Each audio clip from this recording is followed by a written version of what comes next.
श्री शिवाय नमस्तुभ्य, श्री स्वामी समर्थ. भक्तो, ज्या रोपाविषयीच्या बाबतीत आज मी तुम्हाला जे सांगणार आहे तर हे रोप अगदी सहजपणे प्रत्येक ठिकाणी मिळणारे आहे. हे रोप आपल्यातच कोणत्या संजीवनी बुटीपेक्षा कमी नाही. ठिकठिकाणी आढळून येणाऱ्या या रोपाच्या बाबतीत कदाचित योग्य माहिती नसल्याच्या कारणामुळे काही लोक यास केवळ आपल्या घरामध्ये लावून सौंदर्य व सुशोभीकरणाची उपमा देतात. परंतु याच्या औषधीय गुणांना जाणून घेऊन कदाचित तुम्हीही दंगच राहाल. तर हो बघतो, मानवी जीवनामध्ये खुशींची बहार घेऊन येणारे हे सदापुरी नाव असलेले औषधीय रोप खूपच गुणकारी आहे. जसे की हे रोप एका बाजूने आपल्या सौंदर्याचे प्रदर्शन करते, तर तेथेच दुसऱ्या बाजूने पाहाल तर स्वस्थ मानवी जीवनामध्ये महत्वाची भूमिकाही पार पाडते. हे रोप बघतो, जर तुमच्याही घरामध्ये लावलेले असेल हे सदाफुलीचे रोप तर तुमच्या अंगावर शहारे येते. सदाफुलीच्या रोपाचे काही असे भीतीदायक किस्से आहेत जे की तुम्हाला कोणी सांगणार नाही. हे रोप प्रत्येक जण कोणी आपल्या घरामध्ये लावतो, परंतु याचे फायदे आणि नुकसानीच्या बाबतीत कोणीच चालत नाही. जर तुम्ही घरामध्ये लावलेले आहे हे सदाफुलीचे रोप किंवा मग चुकून जरी घरामध्ये उगवून आलेले आहे तर लागलीच करा हे एक का, नाहीतर खूपच पस्तावा. सदाफुलीच्या रोपामध्ये असते ही एक वस्तू. बघतो, तुम्हाला सांगू इच्छितोय की जेवढ्या पण धनवान व्यक्ती आहेत, अमाप पैसेवाले जेवढे पण लोक आहेत, त्या सर्वांच्या घरामध्ये हे रोप 100% पाहण्यास मिळेल. आणि तुम्हाला सांगू इच्छिते बघतो, हे जे सदाफुलीचे रोप असते यावर भरपूर फुले उगवतात. यासोबत तुम्हाला हे सांगू इच्छिते की हे सदाफुलीचे जे रोप असते ते खूपच सहजतेने उगवून येते आणि यास तुम्ही कुठेही अगदी सहजपणे उगवू शकता. फक्त सर्वात महत्वाचे सांगू इच्छितोय की या सदाफुलीची जी रंगीबेरंगी फुले आहेत ना, ती तुमच्या नशिबाला बदलतील, तुमच्या किस्मतला रातोरात चमकवतील. तर हो बघतो, ज्याप्रमाणे ही रंगीबेरंगी फुले असतात आणि जसे ही वेगवेगळ्या कलरचे असतात, अगदी तशाच प्रकारे हे तुमच्या जीवनातही रंगीबेरंगी खुशींचे रंग भरून देतील. बघतो, एकदा तुम्ही या रोपाचा अभ्यास अवश्य आजमावून पहा आणि याचे शाश्वत लाभही तुम्ही स्वतःच पहा. जर तुम्ही तुमच्या जीवनामध्ये खूपच मेहनत करता, जीवनात यशस्वी होण्यासाठी खूपच प्रयत्न करत आहात, परंतु सफलतेचे यश मात्र काय तुम्हाला मिळत नाही, वारंवार तुम्हाला अपयशाचे तोंड पाहावे लागत आहे, तुम्ही वारंवार निराश होत आहात, तर मग अशा वेळी तर तुम्हाला हा उपाय अवश्यच केला पाहिजे. जेव्हा कोणी व्यक्ती आपला व्यापार धंदा सुरू करतो, कोणते काम सुरू करतो आणि जर त्याला त्या कार्यात नुकसान होऊ लागले आणि त्याचा तो व्यापार सुरळीत चालत नाही, तर तो व्यक्ती खूपच परेशान होतो आणि तो हा विचार करू लागतो की आता मी हा व्यापार बंदच करतो, आता या कामास करून काहीच फायदा नाहीये, या कामाने मला काही फायदाच होत नाही, माझी आर्थिक स्थिती चांगली होतच नाहीये. नंतर तो व्यक्ती हैराण होऊन विचार करू लागतो की चला आता राहू दे, आता या कामाला आपण बंदच करून टाकूया, कोणते दुसरे काम सुरू करूया. आणि अगदी अशाच प्रकारे त्या व्यक्ती आपली कामे बदलत राहतात, खूपच प्रयत्न करतात, परंतु त्यानंतरही त्यांना त्यात यश प्राप्त होत नसते. ते जसे इच्छित असतात तशी त्यांची ती मनोकामना पूर्ण होत नाही आणि त्यांचा व्यापार चालत नाही. तर मग तुम्ही जर तुमच्या जीवनामध्ये कोणता व्यापार धंदा करत आहात आणि वारंवार तुम्हाला त्यामध्ये काही नुकसान पाहण्यास मिळत आहे किंवा मग जे पण काम आहे ते चालतच नाहीये आणि या गोष्टी घेऊन तुम्ही लोक खूपच परेशानीत आहात, कोणत्या खास क्षेत्रामध्ये तुम्ही काही तयारी करून ठेवलेली आहे, परंतु त्यामध्ये तुम्हाला कोणते यश प्राप्त होत नाही, तर अशा परिस्थितीत तुम्हाला केवळ एकदा आणि फक्त एकदाच या उपायास अवश्य करून पाहायचे आहे. तुम्ही याचे परिणाम आणि चमत्कार केला तुम्ही लोक स्वतःच पाहाल. यासोबत बघतो, या उपायास ते लोकही करून पाहू शकतात ज्यांच्या डोक्यावर खूपच अधिक कर्ज झालेले आहे किंवा मग कोणाकडून खूपच जास्त पैसे उधार घेतलेले आहेत आणि तो व्यक्ती त्या उधारी चुकती करण्यास सक्षम नाही आहे. आता तो उधारी चुकती करू शकत नाही, परंतु कधी कधी होते काय की व्यक्ती भले किती मेहनत करो त्यानंतरही त्याला ते यश प्राप्त होत नाही. आणि दुसऱ्या बाजूने पाहतो, काही लोक असेही असतात जे रात्रंदिवस खूपच मेहनत करून धन कमवितात, परंतु त्यांच्या हातामध्ये धन येतात खूपच जलद गतीने त्यांचे ते धन निघून जाते. कधी आजारपणांमध्ये तो पैसा निघून जातो, तर कधी इतर अन्य गोष्टींच्या कारणांमध्ये पैसा त्याचा निघून जातो.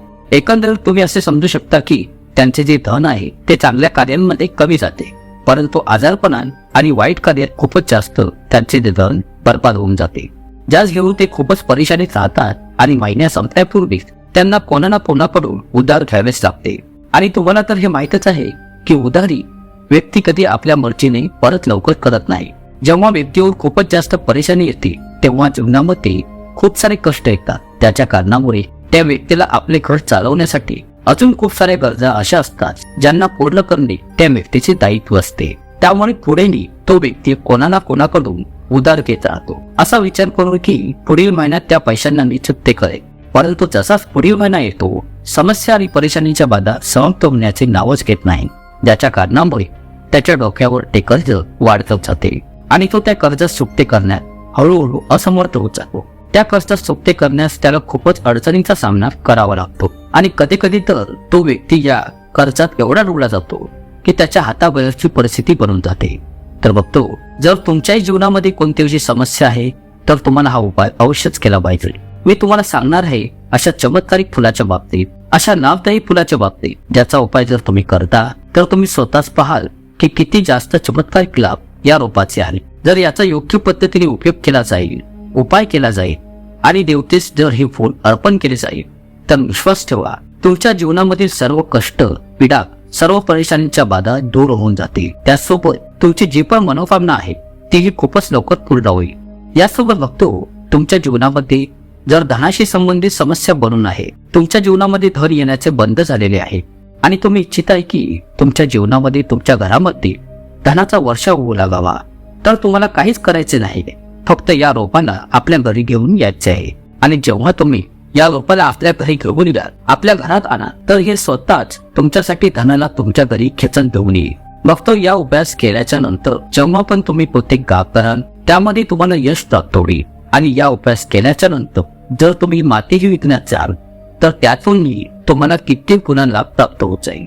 तर आजच्या या व्हिडिओमध्ये मी तुम्हाला 3 ते 4 असे काही उपाय सांगणार आहे जे सदाफुलीच्या फुलाचेच उपाय आहे आणि या उपायांना जर तुम्ही करता तर तुम्हाला 1000 गुणा लाभ या उपायाचा मिळून जाईल. तर तुम्हाला फक्त एवढेच करायचे आहे की तुम्हाला जे पण उपाय मी सांगणार आहे त्यांना खूपच ध्यानपूर्वक ऐकायचे आहे आणि खूपच चांगल्या प्रकारे समजून घेतल्याच्या नंतरच या उपायांना करायचे आहे, ज्याने की तुमच्याकडून कोणती भूलचूक होऊ नये. त्यामुळे या व्हिडिओला अगदी व्यवस्थितपणे पूर्ण पहा आणि मग या उपायांना करा. तुम्हाला खूपच परिणामकारक लाभ प्राप्त होतील. फक्त यासोबत कमेंट्स बॉक्समध्ये धनलक्ष्मी माता की जय अवश्य टाईप करा. सोबतच आपल्या प्रिय इष्टदेवतेचे गोड नावही टाईप करण्यास मात्र विसरू नका. तुमची इष्टदेवता तुमच्या सर्व इच्छांना जरूर पूर्ण करेल. या तर मग जाणून घेऊया कोणते आहेत ते असे उपाय. पहा तर मग बघतो, आपण सर्वजण हे जाणतोच की या संसार सृष्टीमध्ये खूप साऱ्या झाडी वृक्षांचे अस्तित्व आहे आणि या सर्व झाडी वृक्षांचे आपले वेगवेगळे महत्व आहेत. त्याचपैकी काही झाडी वृक्ष असे असतात जे दैवी तुल्य असतात. सांगण्याचा अर्थ हा आहे की त्यांना दैवी गुणांचा दर्जा दिला गेलेला आहे, ज्यांना आपल्या धार्मिक शास्त्रात देवी देवतांचा अंश असल्याचा दर्जा प्रदान केला गेलेला आहे. जसं की तुम्ही हे जाणताच की तुळशीचे रोप, पिंपळाचे झाड, वटवृक्ष आणि अजून खूप सारे पूजनीय वृक्ष मानले गेलेले आहेत. तर तुम्हाला सांगू इच्छितोय की काही वृक्ष असे असतात ज्यांच्यामध्ये जागरूक दैविक शक्तींचा संचार असतो, ज्यांच्यामध्ये खूपच अलौकिक चमत्कार असतात. जर पिंपळ वृक्षाविषयी पाहाल तर त्यात साक्षात श्रीहरी विष्णूचा वास मानला गेलेला आहे आणि समस्त देवी देवतांचा वासही या पिंपळ वृक्षामध्ये मानला जातो आणि तेथेच शमीच्या वृक्षाला शनिदेवतेचे रूप मानले गेलेले आहे. याशिवाय बेल वृक्ष जो आहे तो खूपच उच्चनीय आहे आणि हे तर तुम्ही जाणता. तर आपल्याला सांगू इच्छितोय की हर एका झाडी वृक्षाची आपली दैविक शक्ती असते, आपले लाभ आणि चमत्कारिक गुण असतात.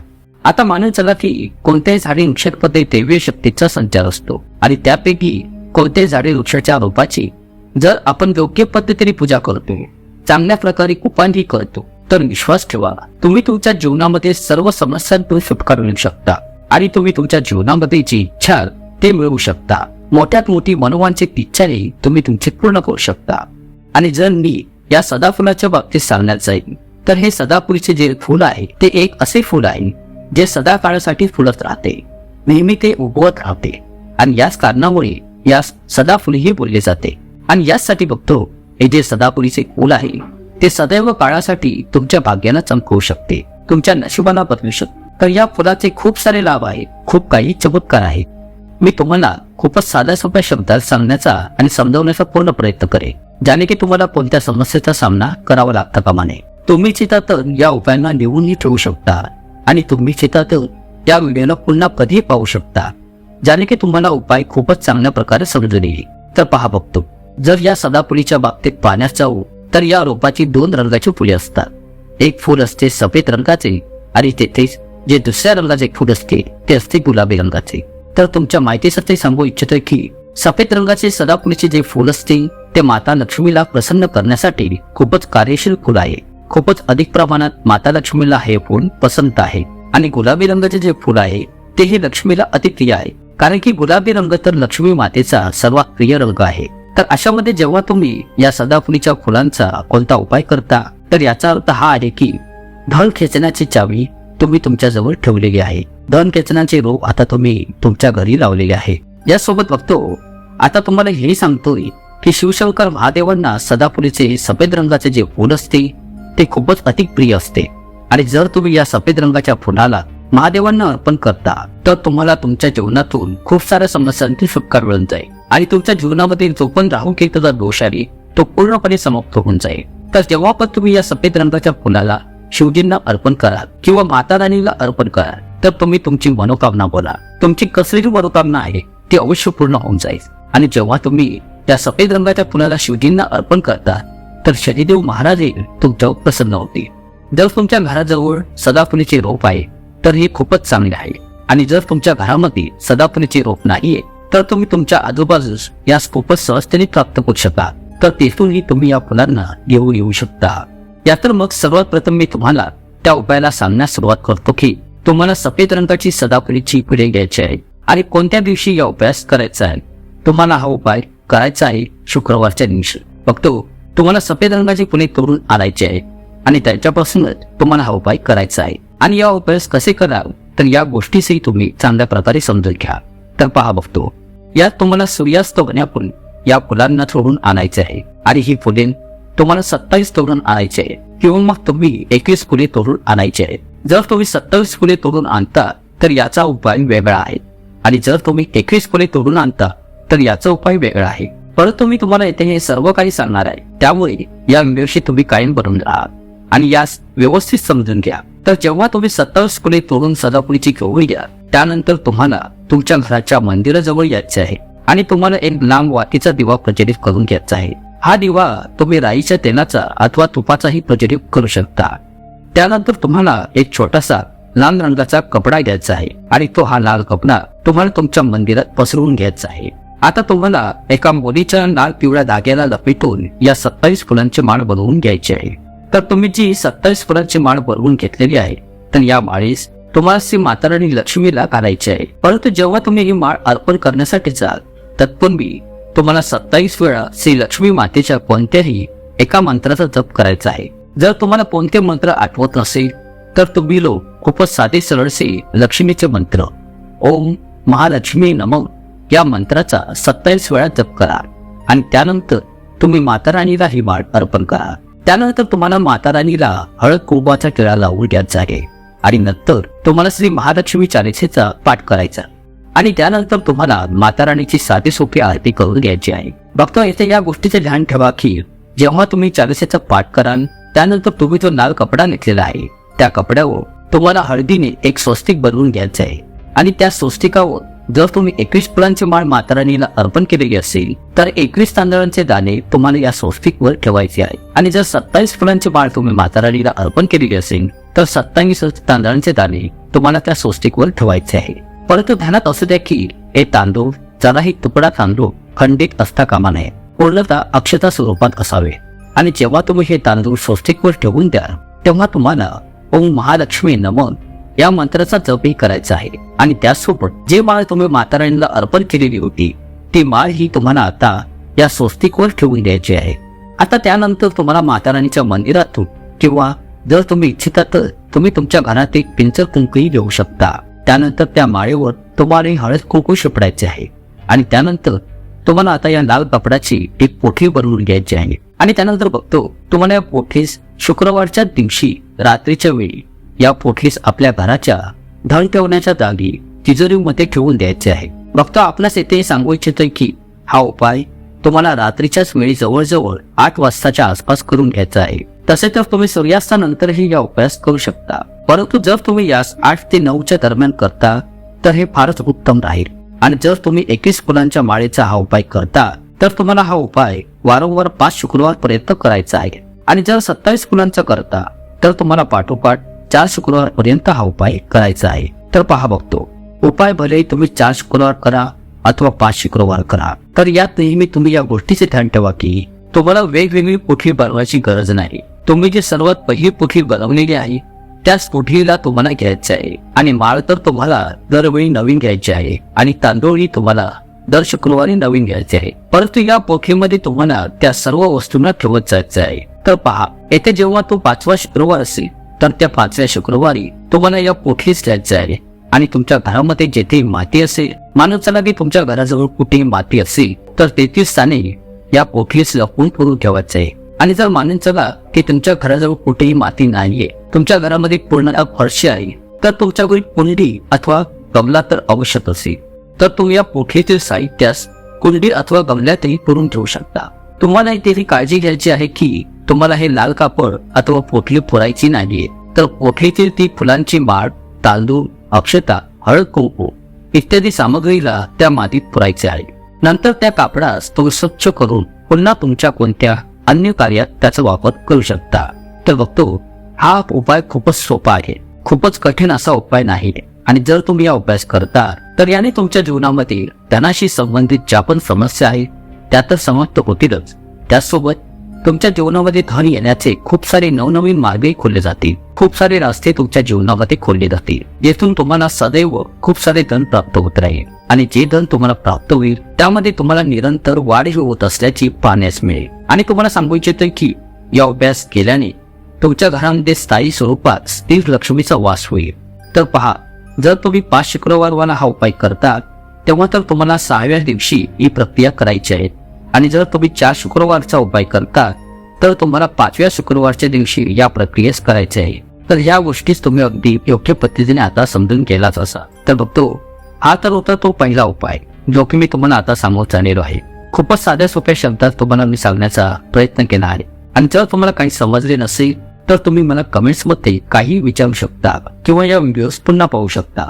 बघतो, आता जर मानून चला की तुमची कोणती मनोकामना आहे आणि तुमची ती मनोकामना तुम्ही इच्छित आहे की पूर्ण होत जा, आणि ती खूपच बऱ्याच कालावधीपासून तुमची खूपच मोठी समस्या बनून राहिलेली आहे. तुमची काही मनोवांछित इच्छा आहे जी पूर्ण होतच नाही, तर तुम्हाला हा साधा सरळसा उपाय अवश्यच करायचा आहे.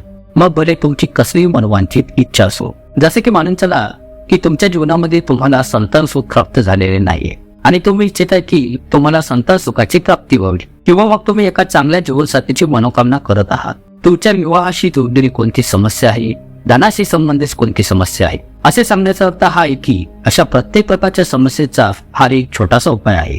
तर बघतो, हा उपाय खूपच खास आहे, कारण की हा उपाय तुमच्या प्रत्येक प्रकारच्या समस्येला समाप्त करतो आणि तुमची जी पण मनोकामना आहे त्यास नक्कीच पूर्ण करतो. त्यामुळे हा उपाय खूपच अधिक खास बनणार आहे. याचा प्रभाव खूपच चमत्कारी लाभ देणार आहे. तर या उपाय करण्यासाठी तुम्हाला या घ्यायचे आहेत सदाफुलीची 9 गुलाबी रंगाची फुले, आणि यासोबत तुम्हाला एका तांब्याच्या कलशात शुद्ध ताजे पाणी भरून घ्यायचे आहे. आणि हा उपाय तुम्हाला सोमवारच्या दिवशीच करायचा आहे. तर हा उपाय तुम्हाला सोमवारी सकाळी लवकर उठून स्नान आदी केल्याच्या नंतर तुम्हाला स्वच्छ वस्त्रे धारण करायचे आहे. तांब्याच्या कलशात तुम्हाला पूर्ण शुद्ध ताजे पाणी भरून घ्यायचे आहे आणि त्यात तुम्हाला ही सदाफुलीची 9 फुले टाकायची आहे. ही गुलाबी रंगाची सदाफुलीची फुले, आणि त्यानंतर तुम्हाला शिवशंकरांच्या मंदिरात जाऊन शिवालयासमोर उभे राहून ओम नमः शिवाय या मंत्राचा जप करायचा आहे पूर्ण 108 वेळा. आणि तुम्हाला सांगू इच्छितोय, तुम्ही श्री शिवाय नमस्तुभ्यम या मंत्राचाही 108 वेळा जप करू शकता. त्यानंतर तुम्ही जे 1 तांब्या पाणी घेतलेले आहे आणि त्याची 9 फुले घातलेली आहेत, या दोघांनाही एकत्र या शिवलिंगी पिंडीवर अर्पण करायचं आहे. बस एवढासा उपाय जर तुम्ही केलात तर तुमची प्रत्येक मनोकामना पूर्ण होऊन जाईल. महाकाल महाराजांची कृपा तुमच्यावर सदैव काळासाठी बनून राहील, आणि ज्याच्यावर महादेवांची कृपा असेल तर तेथे साक्षात काळही तुमचे काहीच बिघडवू शकत नाही. हे त्रिकालवादी सत्य आहे. बघतो, आशा करतो तुम्हाला ही माहिती नक्कीच आवडली असेल. ब्रह्मांड नायक तोच एक समर्थ. जय जय श्री स्वामी समर्थ. खूप खूप धन्यवाद.